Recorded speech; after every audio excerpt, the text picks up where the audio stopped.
Well, the CLK GTR still racing with the front runners, but the new V8 LM car on its FIA GT Series debut finishes first and second at Hockenheim. It hadn't been homologated, but it was given allowance to run. Schneider and Webber winning. Ludwig and Zonta in second place. It was Mercedes' third win of the season and the first 1-2 for the AMG crew. It was also the first 1-2 for the V8 engined LM car. GT2, third win for Olivier Beretta and Pedro Lamy, the two ex-Grand Prix drivers, looking very much the class of the GT2 field, and they were certainly starting to set a pattern they wanted to continue for the rest of the season.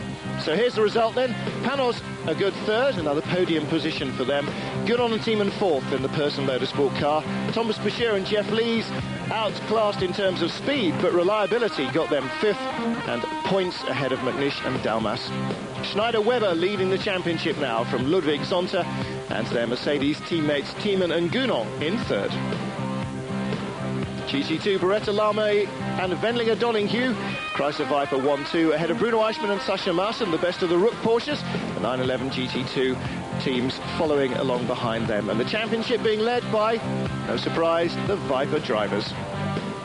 Well, join us after the break for more action from the FIA GT Series.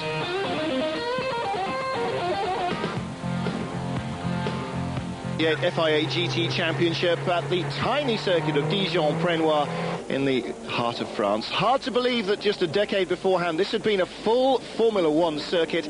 You would think it would be a little tight for kart racing. But Mercedes first and second on the grid. Dominant performance in qualifying by Bernd Schneider, lapping a second quicker than anybody else in the field, and completely destroying Porsche's hopes of a pole position start. Schneider leading away from Klaus Ludwig, who was second on the grid.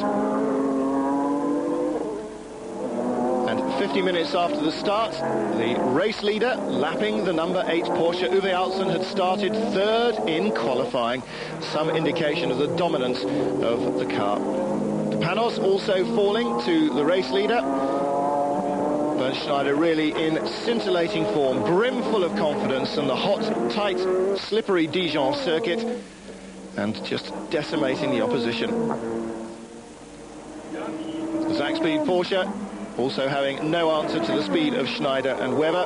Ludwig and Zonta, their closest rivals, in second place. The Works Porsches third and fourth, but lapped. Problems though, after Schneider had handed over the race-leading car to Mark Webber.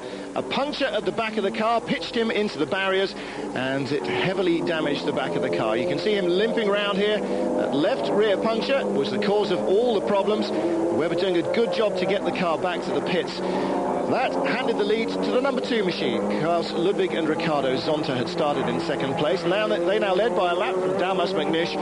Schneider and Webber in third place. Well, a long pit stop for the number 1 Mercedes to try and replace damaged bodywork at the rear of the car. And finally, the team were forced to call Mark Webber in. The bodywork wasn't staying on the car, and they decided it was not safe to continue. So the number 1 car retired for the first time all year, and the number 2 Mercedes leading. So the number 2 car winning, Klaus Ludwig and Ricardo Zonta. There was something going on with the car. Webber was driving, very unfortunate for the team. It would have been a 1-2. Now it's only a 1. Better than nothing for me, fantastic. I'm very, very happy. So 2 wins in the year for Bernd Schneider and Mark Webber. 2 wins in the year now for Klaus Ludwig and Ricardo Zonta. But disappointment for the reigning champion to have his car retired in round 4 of the series. Dalmas and McNish second, but a lap behind. The V8 LM cars really were starting to look almost untouchable. Ludwig and Zonta then winning and taking the series lead back from Schneider and Webber. And this was a feature now of the championship. The 2 Mercedes pairs would swap the lead throughout the season. In GT2, Olivier Beretta and Pedro Lamy, 4 wins from 4 starts and starting to look firmly on target for the championship title. Carl Wendlinger and David Donahue just not able to match them on pace, but a good third place for Jean-Pierre Jarier and Christophe Lafont in their French GT Championship 911 GT2.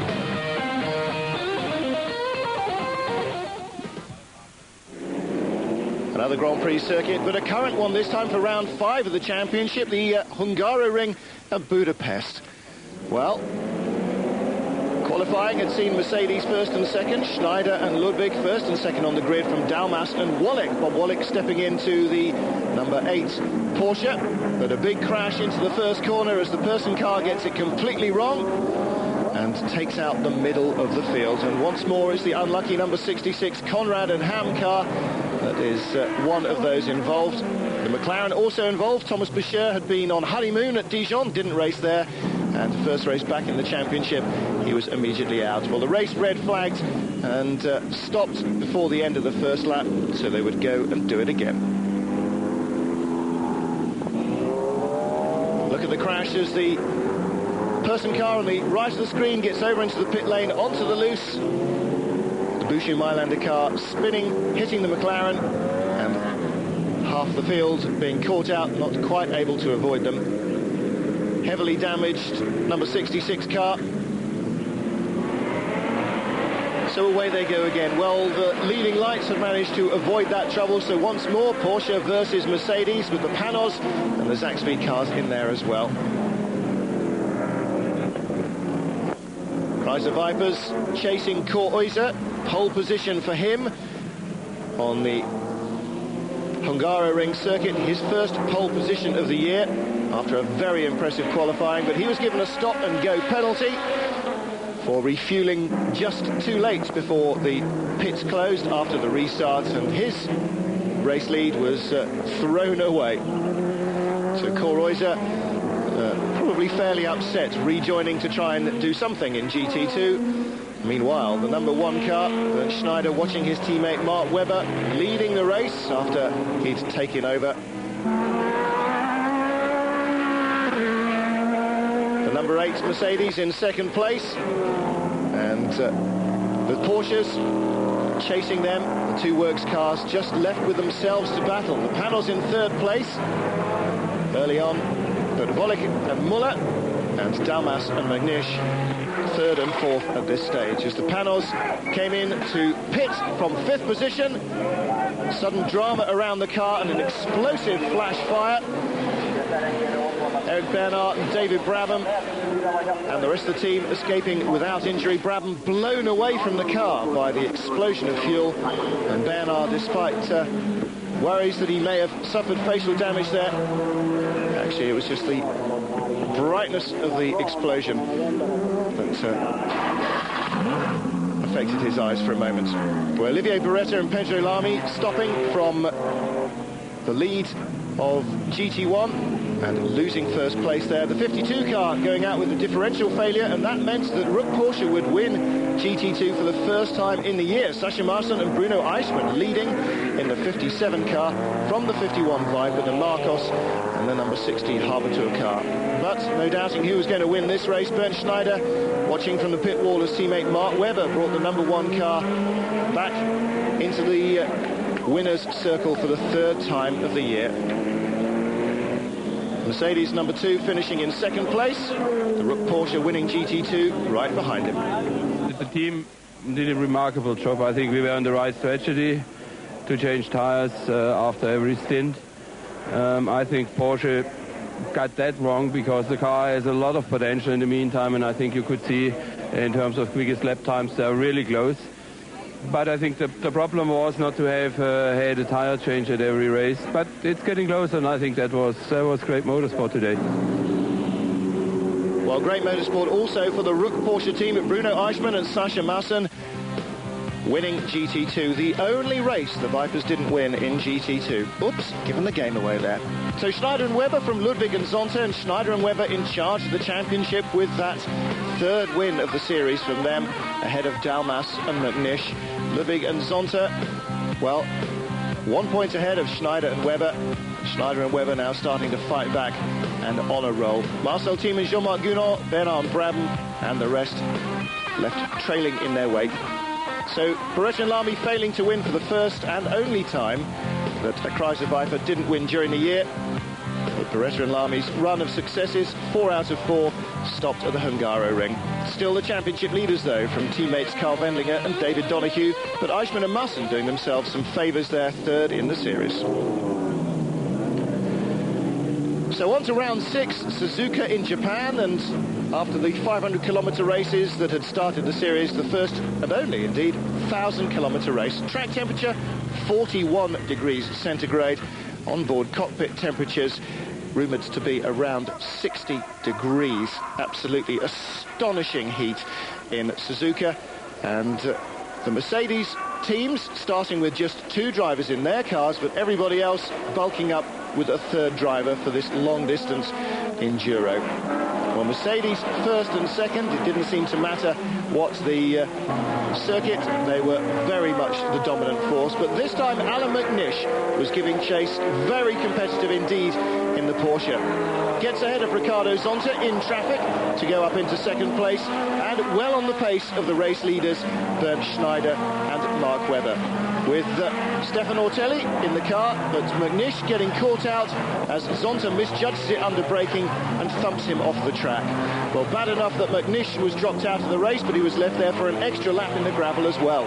Zonta just drove into the back of me. It's the second time it's happened this year, and to be honest, I don't think it is the sort of driving that any form of motorsport should advocate, and to do it 2 times, to me, I think it's just deplorable. I'm going to have a word with him.